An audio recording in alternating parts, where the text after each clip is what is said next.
కళ్ళకు కట్టినట్టు ఈ వివరాలని విశేషాలన్నీ తెలపడానికి సాక్షి ప్రతినిధులు అక్కడ సిద్ధంగా ఉన్నారు. మా ప్రతినిధి హిమబిందు అలాగే మా ప్రతినిధి రాజ్ కుమార్ కూడా అక్కడే అయోధ్య నగరంలో సిద్ధంగా ఉన్నారు. రైట్ ఈశ్వర్. రైట్, ఒకసారి మనం రాజ్ కుమార్తో మాట్లాడదాం. రాజ్ కుమార్, చాలా అదృష్టవంతులని చెప్పాలి. మీరు అక్కడ ఉన్నారు అయోధ్యలో, మేము ఇక్కడ స్టూడియోలో ఉన్నాము. కళ్ళకు కనిపిస్తోంది ఆ ఆధ్యాత్మిక భావన, ఆధ్యాత్మిక చింతన అన్నీ దగ్గర నుంచి మీరు ఫీల్ అవుతున్నారు, చూస్తున్నటువంటి భాగ్యం మీకు కలిగింది. ఓవరాల్గా అక్కడ ఈరోజు అయోధ్యలో జరగబోయేటటువంటి కార్యక్రమం కానీ, లేకపోతే అక్కడ కనిపిస్తున్నటువంటి భక్తిభావం కానీ, ఓవరాల్గా అక్కడ విశేషాలు ఏంటి?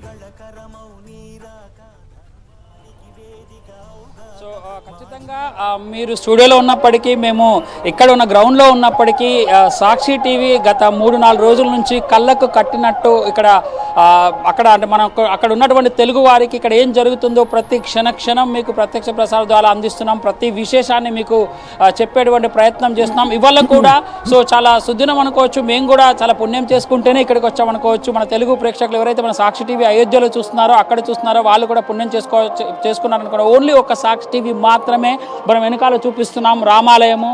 ఆ రామాలయానికి సంబంధించినటువంటి ఎంట్రీ ఇక్కడ దాకా మనం రాగలిగాము. మీడియా రిస్ట్రిక్షన్ చాలా ఎక్కువగా ఉన్నాయి, అయినా సరే సాక్షి మన తెలుగు ప్రేక్షకుల కోసం ఇక్కడ దాకా రావడం జరిగింది. మొత్తం ఇవాళ కార్యక్రమానికి సంబంధించి చూసుకున్నట్టయితే 12:29:8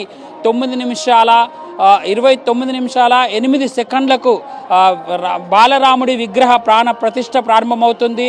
32 సెకండ్లలో ప్రాణ ప్రతిష్ఠ పూర్తవుతుంది. దీనికోసం పూర్తి స్థాయిలో యావత్ ప్రపంచమంతా కూడా ఇటువైపు చూస్తుంది. మొత్తం మనం బ్యాక్గ్రౌండ్లో ఉన్నటువంటి రామాలయానికి సంబంధించినటువంటి విజువల్ చూపించేటువంటి ప్రయత్నం చేద్దాం. తెలుగు ప్రేక్షకులందరూ కూడా, మన సాక్షి టీవీ చూసేటువంటి ప్రేక్షకులందరూ కూడా ఈ తరుణం కోసం ఎదురు చూస్తున్నారు. చూసుకోవచ్చు, ఎంతో శోభాయమానంగా పూర్తి స్థాయిలో మొత్తం కూడా రామాలయం అంతా కూడా పూర్తి స్థాయిలో 1000 టన్నుల పూలతో అలంకరించారు.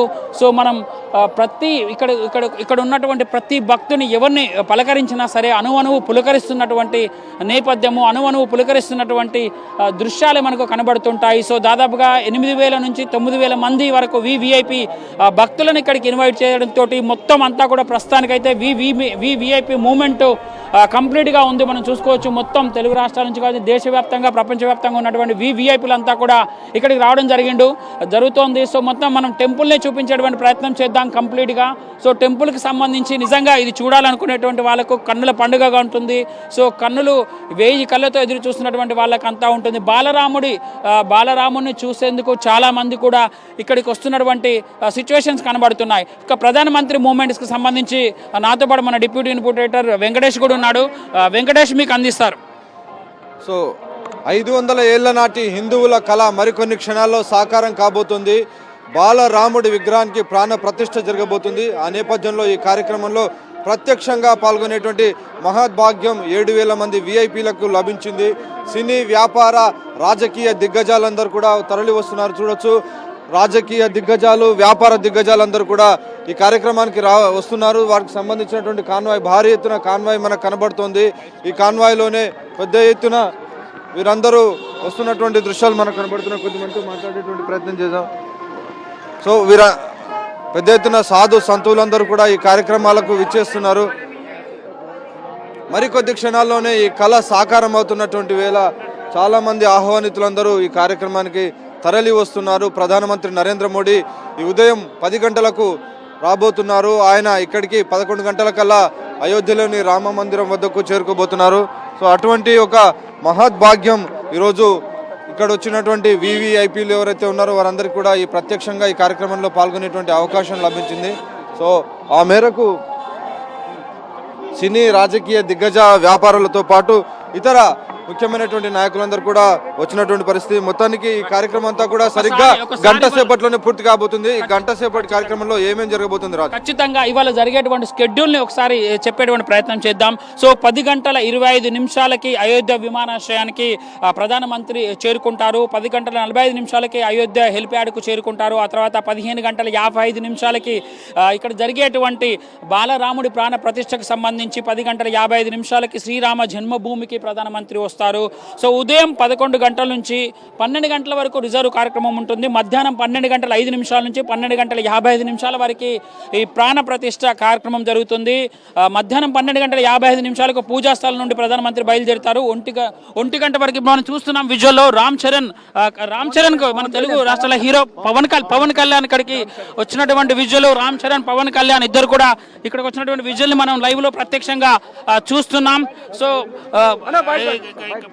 మనం విజువల్స్ ప్రత్యక్షంగా చూస్తున్నాం. సో ఎలా అనిపిస్తుంది సార్ ఇక్కడికి రావడం?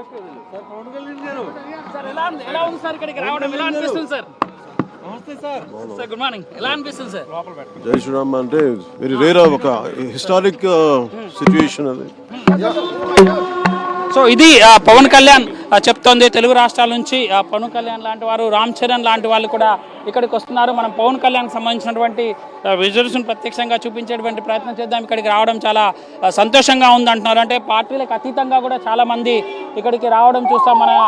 మన ఎంపీలు కూడా అయోధ్య రామరెడ్డి ఇట్లాంటి వాళ్ళు కూడా ఇచ్చారు. టీటీడీ భూమన కరుణాకర్ రెడ్డి లాంటి వాళ్ళు కూడా ఇక్కడికి వచ్చారు. సో వివిఐపి మూమెంట్ చాలా ఎక్కువగా ఉంది కాబట్టి చాలా రెస్ట్రిక్షన్స్ ఉన్నాయి. పూర్తి స్థాయిలో సెక్యూరిటీ ఏర్పాటు చేశారు. దాదాపుగా 10-15 మంది సెక్యూరిటీని ఏర్పాటు చేయడం జరిగింది. మీరు చూసుకోవచ్చు విజువల్లో పూర్తి స్థాయి కోలాహలమైనటువంటి వాతావరణం నెలకొంది. కంప్లీట్గా ఎక్కడ చూసినా కూడా వివిఐపి మూమెంట్ ఉంది. నిజంగా బాలరామునికి సంబంధించి చూసేందుకైతే కన్నులు సరిపోవని చెప్పుకోవచ్చు.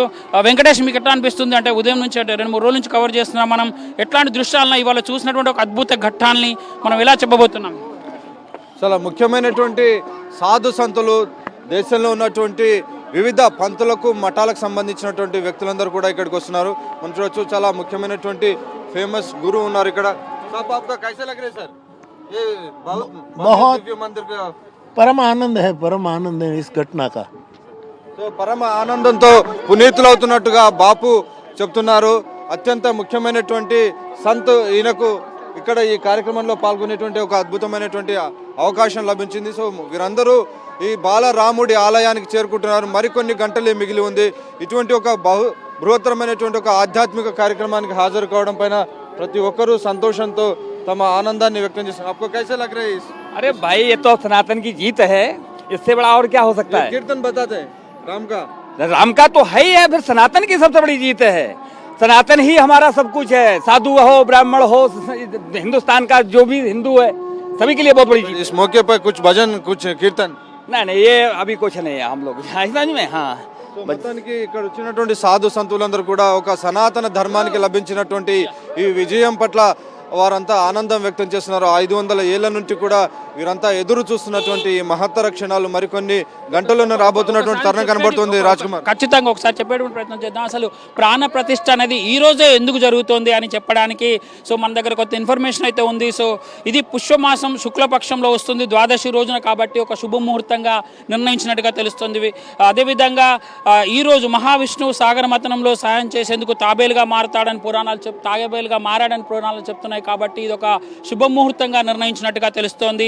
అదేవిధంగా 3 శుభయుగాలైనటువంటి సర్వార్థ సిద్ధియోగం, అమృత సిద్ధియోగం, రవి యోగాలను తెస్తుంది. కాబట్టి ఈరోజు ఇంత ప్రాముఖ్యత ఉంది కాబట్టి ఈరోజే ముహూర్తంగా నిర్ణయించారు. కాబట్టి మరొకసారి రామరాజ్యం రావాలి అంటే ఖచ్చితంగా ఇలాంటి ముహూర్తం ఉండాలి అని చెప్తున్నటువంటి పురాణాలకు సంబంధించి చూస్తున్నాం. రామరాజ్యం అంటే గుర్తొచ్చింది. భారతదేశంలో ప్రతి ఇంటికి, ప్రతి వ్యక్తికి కూడా రాముడితో సంబంధం ఉంది. ప్రతి ఊరి పేరులో రాముడు ఉన్నాడు. ప్రతి వ్యక్తిలో రాముడికి సంబంధించినటువంటి విశేషం అంతా ఉంది. సో ప్రతి అణువణువు కూడా కేవలం రాముడు రాజే కాదు, రాముడు మన యొక్క నైతిక ప్రవర్తనలో, మన జీవితంలో ఉన్నారు. కాబట్టి ప్రతి ఒక్కరూ అన్ని మతాలకు సంబంధించినటువంటి వారు, హిందూయిజం కానీ, బుద్ధిజం కానీ, జైనిజం కానీ, ఇలా అనేక పంతులకు సంబంధించినటువంటి వారు కూడా రాముడిని గురించి, రాముడిని తమ జీవితంలో వారందరూ కూడా ఆస్వాదిస్తుంటున్నటువంటి పరిస్థితి, ఆరాధిస్తున్నటువంటి పరిస్థితి. సో ఇక్కడైతే చాలా వివిఐపి మూమెంట్ ఎక్కువగా ఉంది స్వప్న. సో చాలా ఉద్విగ్నమైనటువంటి క్షణాలను మేము ఆస్వాదిస్తున్నాము. మన తెలుగు ప్రేక్షకులు కూడా, సాక్షి చూసేటువంటి వాళ్ళు కూడా ఇదే ఆస్వాదిస్తున్నారు అనుకుంటున్నాము. Over to you Swapna.